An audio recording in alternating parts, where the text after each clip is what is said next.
Tonight we're going to deviate a little bit from what we said we were going to study as far as the English Bible. Part 3, Between the Testaments. And I missed it. I completely skipped it. I was studying something and I said, wait a minute, what about that time between the New and the Old? We got done with the Old.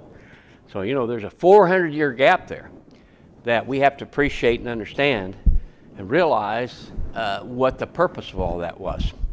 Now, just to remind us where we left off, I want to review and bring you up to speed on where we are in our study of the English Bible. Part 1, we made the connection between the Old and the New, and in Deuteronomy 31:24, Moses prepares a book.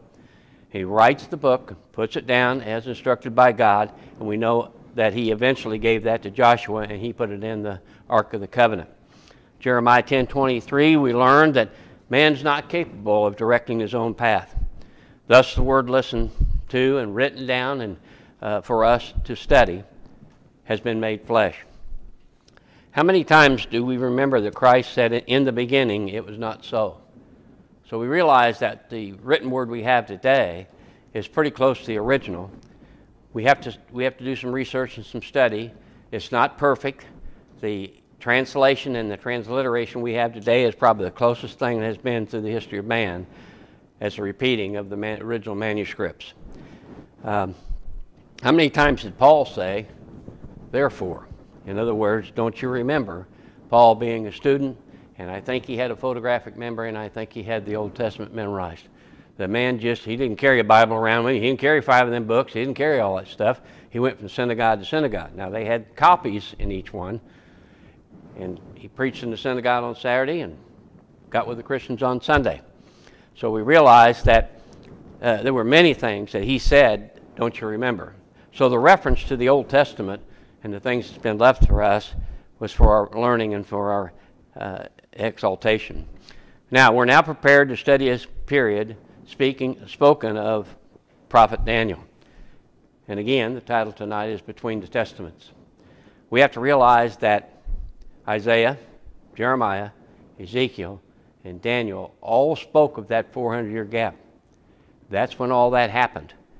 The 4 kingdoms that were prophesied, the image of Nebuchadnezzar, the things that were said to the Israelites, and you got to realize that after Solomon became king and the kingdom divided, you're going to have scribes, prophets, and Pharisees, and scribes and prophets from both sides.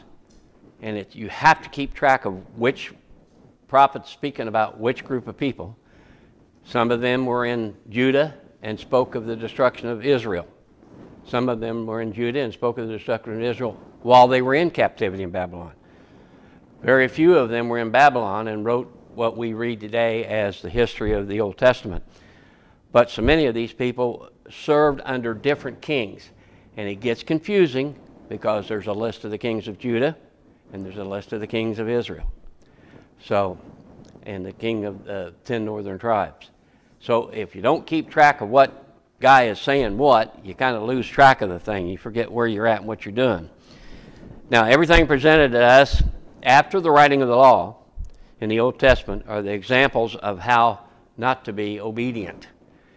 The first 5 books are considered the law of Moses, and they were pretty standard.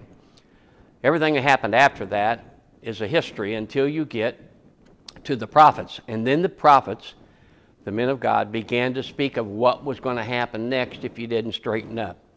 The warnings to the Israelites from that which Moses wrote down, the 10 Commandments and the other laws that the Levites came up with in the temple, and the judges decided cases against between people. Those things were the establishment of that order. And what happened between, actually, we're going to get into that. I'll wait on that. I'll wait on. Now, the prophecies continually warned people that had the law, what their fate would be. And the history of disobedience begins after the first 5 books. Joshua is the same word as Jesus. He led the Israelites into the promised land. And it seems that every time the Israelites did well and were thriving is when they rebelled, is when they rejected God. when things got tough and the armies came in and the food was short, all of a sudden they decided they need their God again. Now he leads them into the promised land. Now the civil government was established by the instruction of the judges, and the recording of the kings follow. Ezra and Nehemiah rebuilt the temple in order of Darius, who had been left a promise from Cyrus. In the book of Psalms, of Songs, and the praise of God by David, we know what they represent. A man after God's own heart. His son Solomon divides the kingdom. That's where it gets confusing. That's where it gets different. That's where it gets sketchy. You have to know after the kingdom was divided what king was ruling in Judah and what king was ruling in the 10 scattered tribes in Samaria. So as we understand that, then we realize there were prophets, there were teachers, there were kings, there were judges, there were rulers, there were people that had influence on both sides.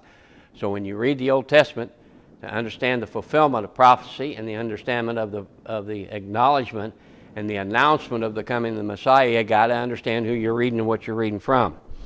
Now, they continually tells us of rebellion and the coming destruction of the old and the bringing in of the new. In fact, Hebrews 8:6-13 says, if the first covenant had been sufficient, there would have been no need for the second. And spiritually speaking, we understand that means that there is salvation through the blood of Jesus Christ. But also, it says in the Old Testament, had they obeyed the commandments of God, he would have blessed them. They didn't do that. So there's this continuing story of a decline of a people. When God destroyed Jerusalem, he destroyed a people, their worship.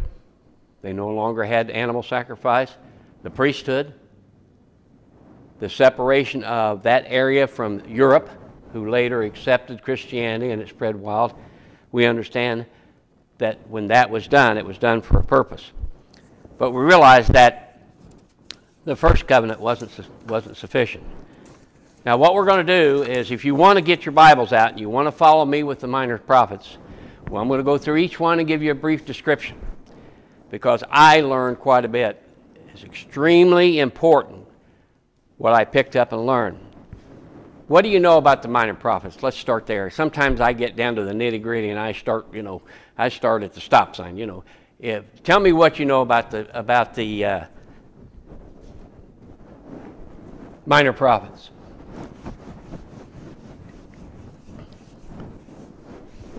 Don't hear nothing. Well, good. Then I prepared a good lesson tonight then, because we're going to find out. You don't see very many people. I'm sorry? You erased my word. She'll probably never help me again. That's probably the end of it.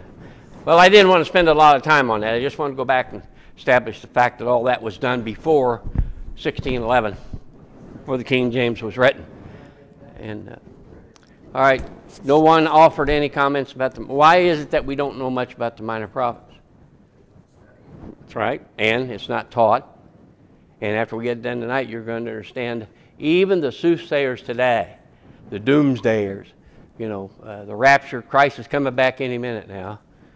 Even those people do not make the connection between the minor prophets and Isaiah, Jeremiah, Ezekiel, and what is called the major prophets. Now, the minor prophets is a name that is a misnomer.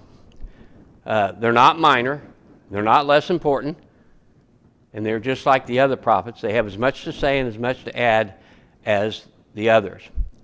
But they're out of order. If you look at your Bible, they're out of order in the context that they were discovered. And there are 13 books listed there, but the last 12 are the minor prophets. I always assumed that Daniel was a prophet, was one of the minor prophets. He's not counted in that. So we see there's a distinction between there. If you count those names, starting with Daniel, should come up with 13. My Bible does. I don't know what you're going to come up with. So that means that Daniel is not really included in this minor prophets, and this is why.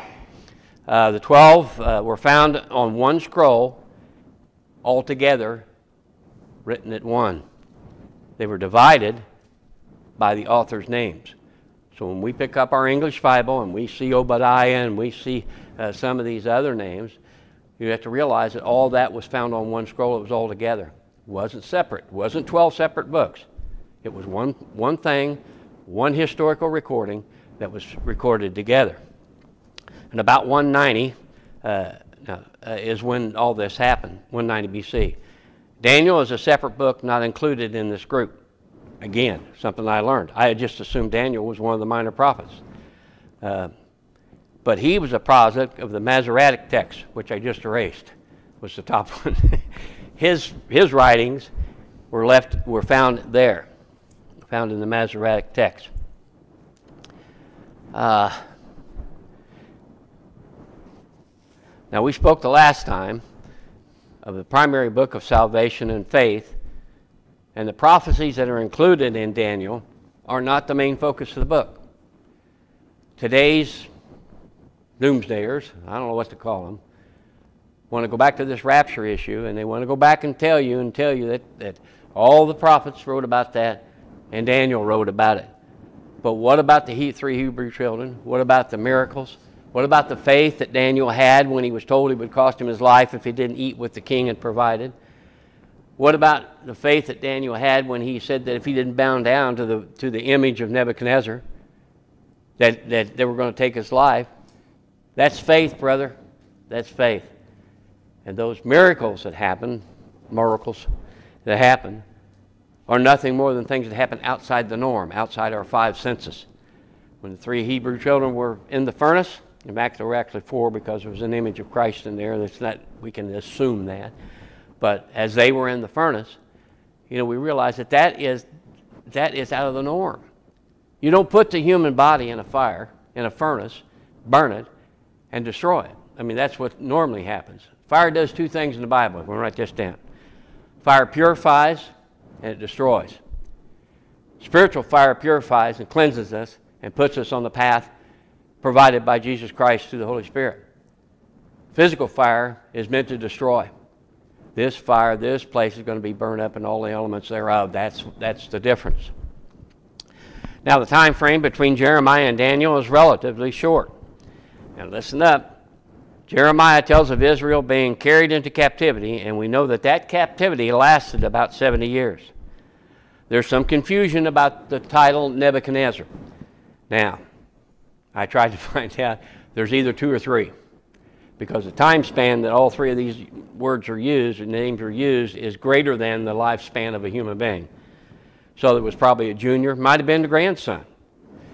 But as Daniel comes along and confronts these people, and the earliest really recollection or opinion or assumption that we can make about Daniel is that he would have had to appear about the time of Ezra and Nehemiah, who are in that 12 books. Probably returning to helping to rebuild the temple with Nehemiah. Now, Daniel was Daniel the first priest that rewrote those 5 books because they were rewritten in Babylon. It's called the Babylonian Talmud. Somebody had a tremendous memory and somebody got it right.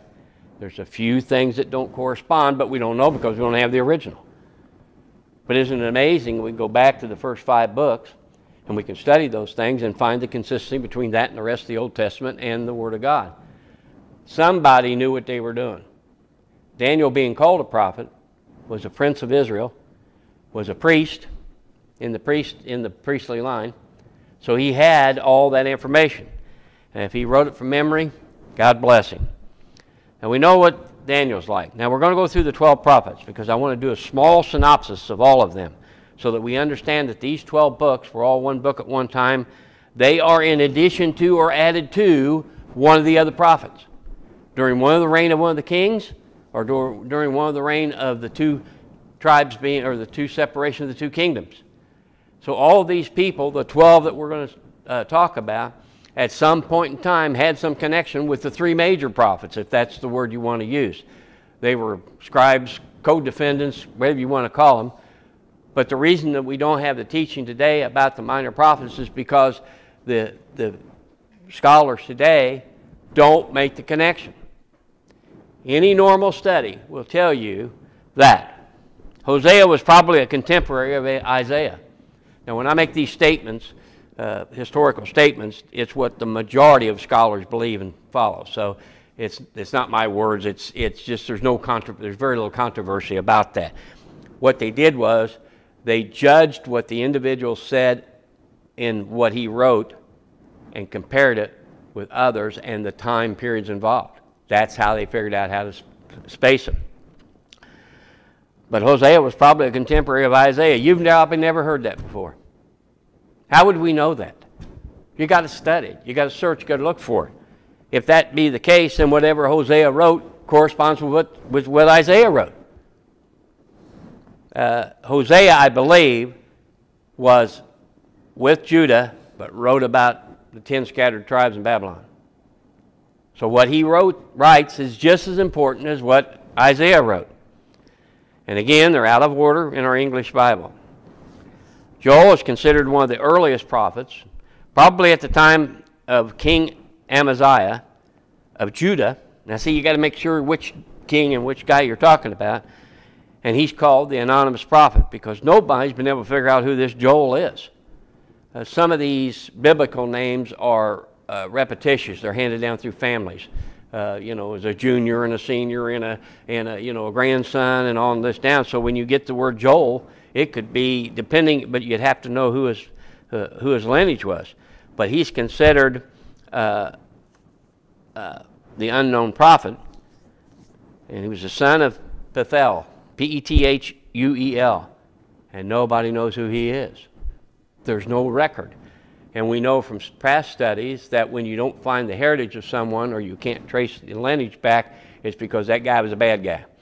He wasn't supposed to be repeated. You weren't supposed to know who he was. It's not that important. Joel's more important than his dad. So when you try to run some of these historical things back, it doesn't tell you what you're experiencing. You have to use some common sense with this also. Now, Amos is another of the northern kingdom prophets. He was a kingdom of the prophet of the northern kingdom, who had to appear after Solomon. Do we understand where we're at in the time period? The 400 years between the old and the new all started and was fulfilled before Christ ever got here. That's the reason those guys wrote the way they did and wrote what they did. Man wasn't ready. The earth wasn't ready. Salvation wasn't yet to come. They had all those years. One of the reasons is because the Jews were notorious for laying their stuff down. They'd go 20 years and the next generation wouldn't pay attention. They wouldn't worship and do what they were supposed to. But the separation of the kingdom, and Amos provides enough information to connect him with Uzziah of the southern tribe and Jeroboam of the northern kingdom. So when these guys write about either one of those, it really doesn't matter where he's at, but it does tell you that they were in that same time period. Now, again, out of place, the prophets. In my opinion, what should have been done is they should have took these prophetic writings and they should have put them with the guy that Isaiah and Jeremiah and Ezekiel. You realize that makes Ezekiel the last book of the Bible. If you say that to somebody today, they want to string you up in the parking lot. But if you take Daniel and place him with Jeremiah, and you take the 12 minor prophets and you slot them in with the people that they were associated with in the time period, the last guy that wrote was Ezekiel. And, it's not that big a deal, but the way the Bible that we have today and the way it's constructed isn't right. You can't make that connection. You can't carry the truth from one issue to the other without understanding that they're in the wrong place. And why it was done, and they're called the minor prophets because they're the shortest books. And because they were all 12 found in one place, and they were divided by the name of the author, the writer. That's how we got the 12 books. But, you don't know these things unless you study it. Now, Obadiah. His dating is approximately 585 BC, which puts him as a contemporary of Jeremiah. There's another man. There's two prophets.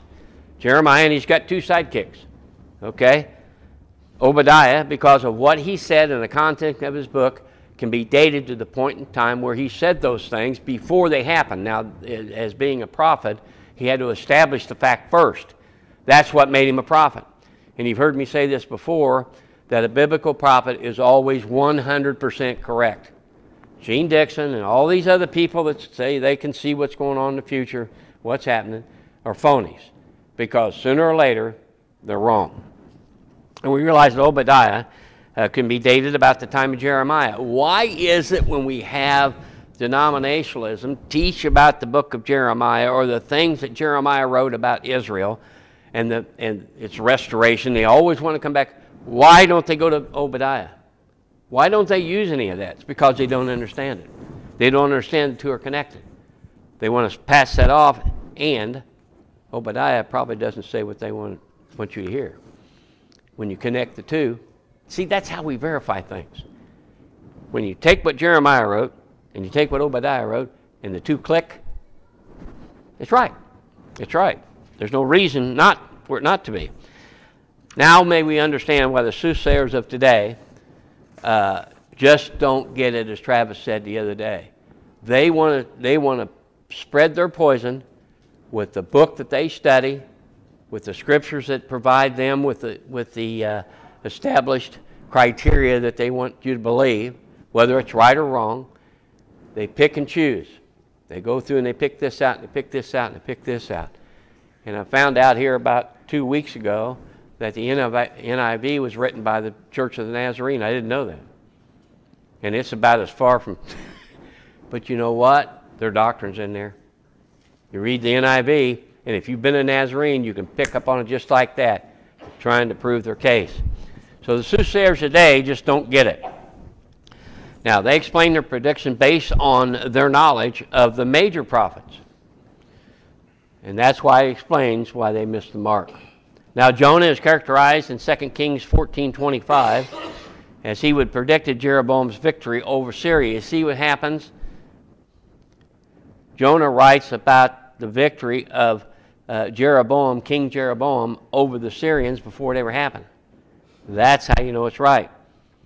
Now, Micah from the city of Gath is where he was born, where he wrote from, which would have put him with Uzziah, Uzziah, conquest, and his information dating him to the reign of King Ahaz and King Hezekiah. So it takes some study. You got to make the connection. You got to put the two together. When he writes this thing, it means they're obviously of the same time period. He also was probably a contemporary of Isaiah. Now Naaman, who we now get an appreciation of the archaeology of discovering the documentation of the fall of Thebes by Assyria in approximately 664 BC, that puts him in the framework of King Hezekiah, king of Judah. So when these guys, minor prophets, speak of these things, don't we have a bunch of books back there with the green cover on them by Homer Haley about the minor prophets?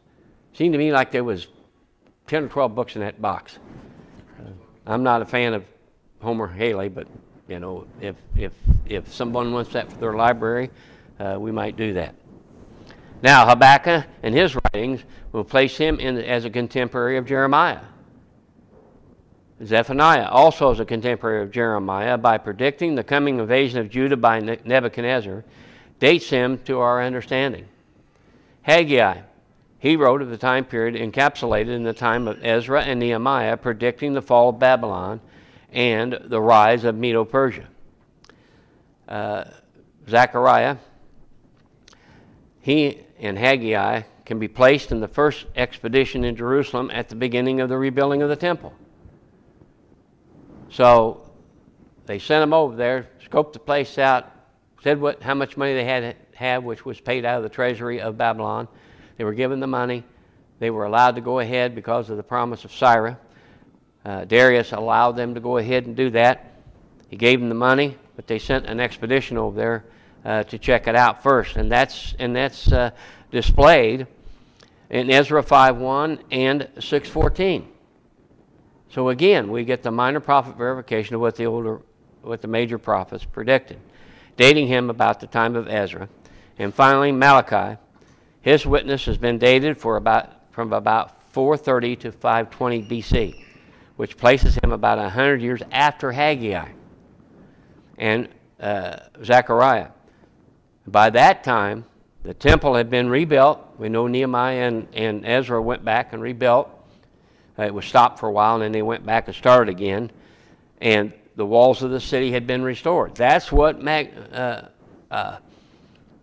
says. So it dates him. It tells him what time period we're in.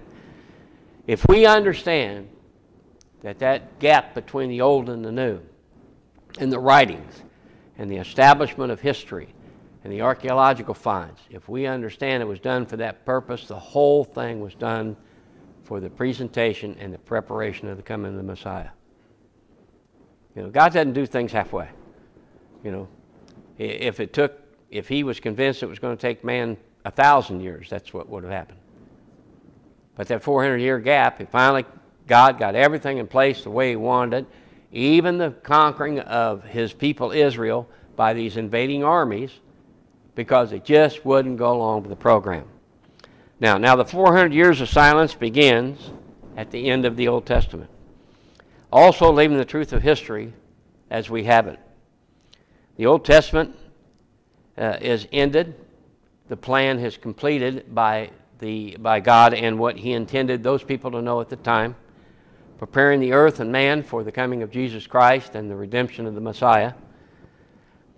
Now the confusion begins after that.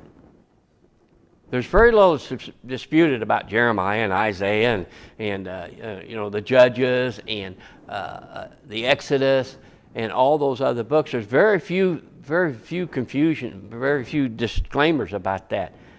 Most of that's been proven historically in geological digs.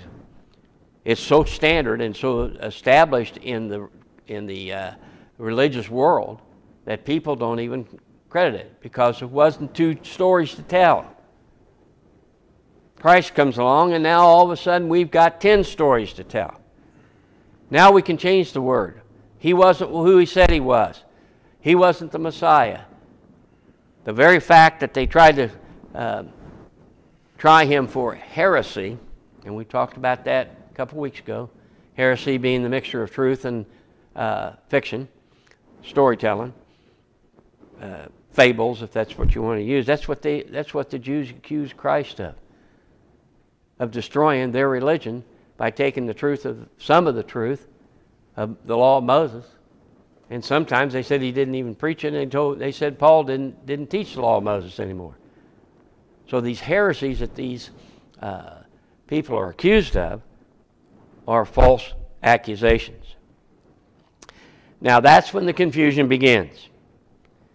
And the minor prophets may have a greater history and establish that for our learning for the coming Messiah. The minor prophets being placed out of a numerical order makes Ezekiel the last book of the Old Testament. Understanding that Alexander the Great destroyed Thebes, as was told and described by these very minor prophets themselves in about 335 BC. So the forging of iron, which was extremely important in war and military operations at the time, happened about 301 in China. So God gives us these inventions, and I'm going to tell you something about the medical world. I was apprehensive about not getting my eyesight back. I had some misgivings about going through what I was going through, and I'm telling you what's one of the easiest things that ever happened. Because I had memories of people that had cataracts when I was younger, and it was quite an ordeal. And sometimes they didn't get their eyesight back. That's why they won't do both eyes at the same time. That's why they only do one at a time. But realizing that there were things to be done and scheduled on a Wednesday. I didn't realize till I got home, and I looked at my calendar and said, wait a minute, that's Wednesday. So they not only messed up one Wednesday night, they messed up two.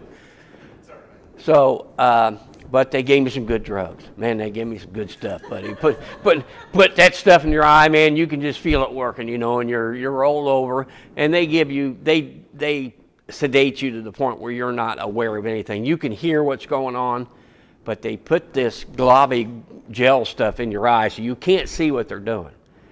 And I'd say that operation took about 10 minutes. All the other was preparation. You know, they take your blood pressure. They first thing you do is ask you what your sugar count is. Then they want to know how old you are. Then they want to know all this other stuff. They do all this preparation. They get you laid down in bed. They get you relaxed. They start giving you intravenous, and they get you really relaxed, the good stuff. And so it's there and over and quick, done that quick. It was just fantastic. Absolutely aware of it. I don't remember anything from. You can hear. I heard him take that lens out. But you're out of it. So yeah, I mean, you could care less. Let me put it that way. And you heard that, and the next thing I remember is her helping me get in the van. Good stuff, man. You know? So I can say that the blessings of our God, along with this teaching and along with the word that we've been given, goes far beyond what the world even imagines. If you think about what the automobile has done for this country, the automobile didn't exist. The invention, the development of it, as it came along, built the prosperity of this country. Go ahead, Bob. I'm sorry. You mentioned it's 400 years between the time that the Old Testament was finished and the New Testament began. Sure. Scripturally, is there anywhere we can find that? Well, if you take what happens on the dating, Okay. we know when Ezekiel lived, we know when he wrote, but we don't know when he wrote the last word or the end of it. That's 400 years is a rough estimate. Okay. Because there's nothing written and established geologically, historically, or written down anywhere after that. I mean, it's a minor thing. It really doesn't. Well, I would say this, and I thought about this myself. Why 400 years? Why wasn't it 275? Why wasn't it 530? That's exactly right. He set things and wrote this plan out, thought the plan out. That was all done before any of this other stuff happened, before the prophets came along, before any of this other stuff happened. Knowing full well that these armies were going to be sent to destroy a people that he picked out, starting with Abraham, knowing full well that they couldn't and wouldn't live by the law that he gave them. You know why? Look at what we got in replace of it. We got Jesus Christ. Man, what a deal. It's types and antitypes. Sure. So the 400 years that the children of Israel were in prison, they were slaves for 400 years. That was a physical thing. Sure. Spiritually, they were slaves to sin 400 years prior to Christ because they wouldn't repent. It's true. So they took God, God took away everything from them. For those 400 years, they didn't really have a high priest. They really didn't have anything to teach them, to guide them. Yeah. They were in darkness. That's true. That's absolutely true. The new guy in town. Spiritually, they were dead. Yeah. Then the light of the world came. That's when the New Testament How talks bright about it. was that Yeah. light? When the New Testament talks about the valley of dry bones and Christ looking into Jerusalem, oh Jerusalem, that's because you're right, they were spiritually dead. That's why all this was done, said, recorded, written down for the preparation of the coming of the Lamb of God. Christ, and I've always called his assassination, if that's what you want to call it, a political assassination, because the people involved plotted to do that, not even knowing it was part of the plan, not even knowing that was what was supposed to happen. He would do the same thing to the Pharisees all the time. But you take the Persians, the Greeks, the Romans were the most devastating people that ever walked the earth in conquering. It was nothing for them. What you've heard of the scorched earth policy, they're the ones that started that. They would come in, take the women, take the booze, take the food, take the cattle, and then behind them, they would burn and destroy everything they left so that no one could attack them from the back, and there was no possibility of rebellion. These people were ruthless. And when you think about Nero putting Christians on stakes and covering them in wax and lighting them in his garden to light his garden at night, that's the kind of ruthless people we were talking about. It's unbelievable, some of the things that were done. It's unbelievable some things have been done in the name of Christianity. But anyway, we will decide and understand that after the capture of Troy, Alexander the Great, that's where we're at, Alexander the Great sacrificed animal sacrifices to the heroes of Greece. Alexander the Great was from Macedonia. That's where he was born. He was educated as a Greek by Aristotle, believe it or not. He accepted the Greek philosophy and culture of life. Let me read this carefully.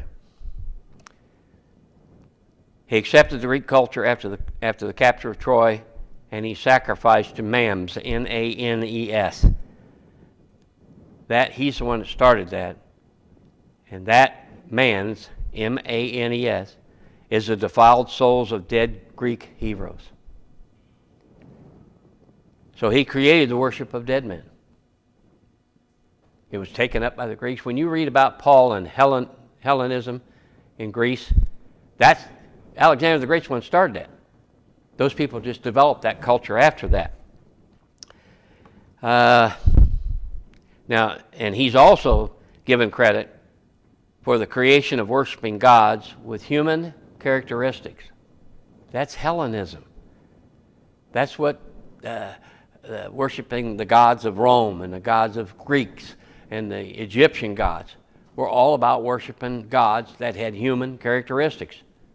And Alexander's the one that got that started in Greece and got that promulgated and got it carried, and it grew from there. When Paul went into Asia Minor to preach, he was fighting against that very thing. Now we understand what he's talking about when he says he struggled night and day with the religion of those people that belonged there. Now, Alexander started the creation of gods with human characteristics. The last government to be upon his shoulders was the land of Saturnalia. Anybody know what that is? The land of Saturnalia. Today, its name's called Rome. Saturn was their chief god. The Christians that were sacrificed were sacrificed to Saturn because Saturn required a human sacrifice. So when you see in the movies they're sacrificing these guys in the Colosseum, which is a misnomer because Colosseum wasn't built till about 80 A.D. It was probably built after that. But when you see this happen, you understand that this was their religion from the word go. And the ancient world declared victory at war because their God was greater than your God. Live and party today because tomorrow we die. The Romans built roads, first interstate, believe it or not. They were the first one to coin a set coin of money. And if you remember Matthew and some of the tax collectors, they were cheating those people because they had to exchange Roman coins for their bought sacrifice. So they bring whatever money they had, whatever the fiat was, and they'd exchange it. And they'd cheat them. Okay, you need 3 Roman coins to buy a pigeon. Well, they take a whole sack of gold nuggets from Babylon or whatever other country it was, and they'd give them 3 Roman coins to buy the sacrifice.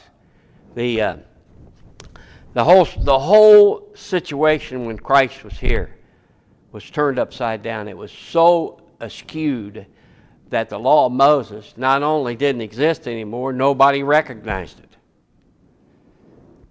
In Babylon, the reason they were taken captive in Babylon is because they were bringing foreign gods into the temple in Jerusalem. You know, this place was a mess. I'm telling you, no wonder God said, hey, son, time to go clean things up. But let me see my place here. So we know that Rome's religion has always been that way, the worship of human sacrifice. Now the stage has been set for the last Jewish revolt and is told in the book of the Maccabees. I'm sure you've heard of the book of Maccabees. It doesn't exist in our English Bible, but it's a part of the Catholic Bible, and it's included in many other versions of the copied manuscripts. They've added this historical record of the Maccabees. Now, let me tell you who they were. The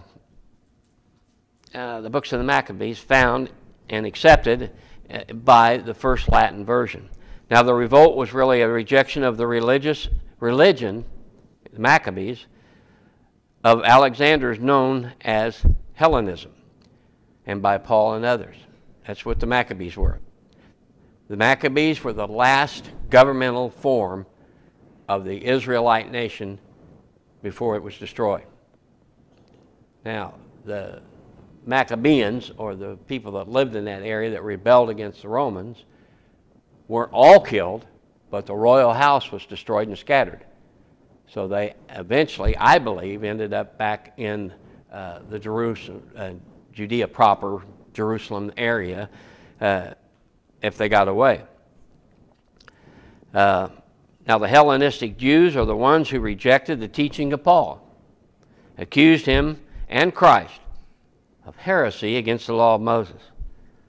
Now, this closes the time between the Old and the New Testament.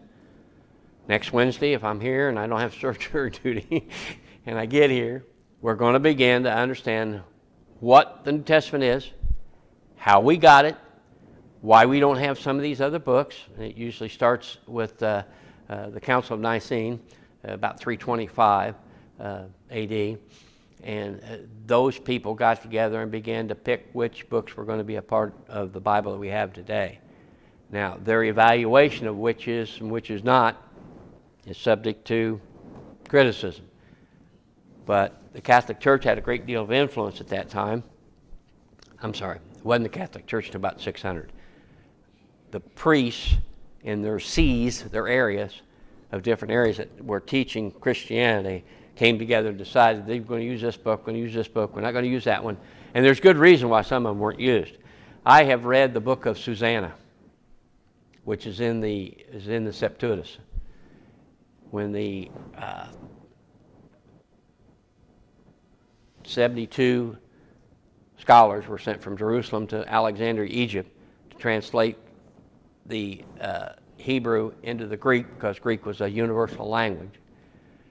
Most of those books weren't in, but they've been added in, but they existed at the time of Paul and the apostles.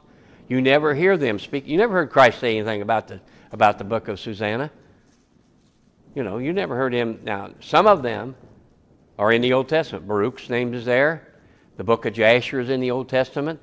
There are things that are, but we don't have a copy of them. We don't have any acclamation to what we should do with them. So this new offering of God wiped the slate clean. Started all over again. They didn't rewrite the old books. You know, they were there for study and for purposes.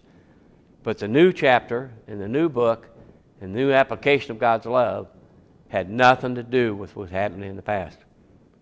Started all over again.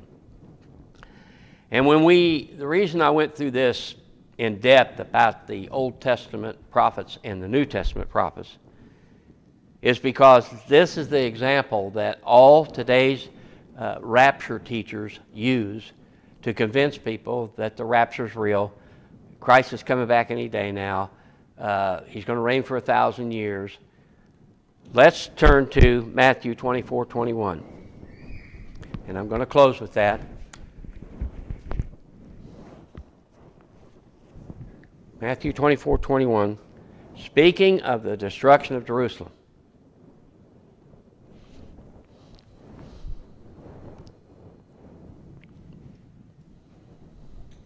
There should be a great tribulation, such was not since the beginning of the world to this time, nor ever shall be. It's talking specifically about the destruction of Jerusalem. And these other guys want to use all this stuff to prove that this rapture and all that other stuff, and it's in red, I believe, Christ's own words. And he's saying that these guys want to talk, you always hear about great tribulation. Great tribulation. Well, the killing of God's Son and the destroying of the Jews in Jerusalem doesn't get any much greater than that I can think of. All right, let's close in prayer. Father, again this evening, we're grateful for the opportunity to have studied your word, to have had a clearer and better understanding of what you intended for us to receive and to exalt us and to build our faith and our trust in you, that all the things that we've studied up to this point in time, we know have come true. There's not one lie, The prophets were accurate and real. The minor prophets played as much a role as the major prophets, what we call the major prophets, do. We're thankful for that. And we realize that that word has been left for the purpose of our study and understanding. And as we progress through this study and we get to the complete set of the English Bible coming into effect in 1611, there were decisions that were made on how that Bible was going to be translated and transliterated into English. And Father, we're grateful for that. Be with us as we leave here and keep us safe. All these things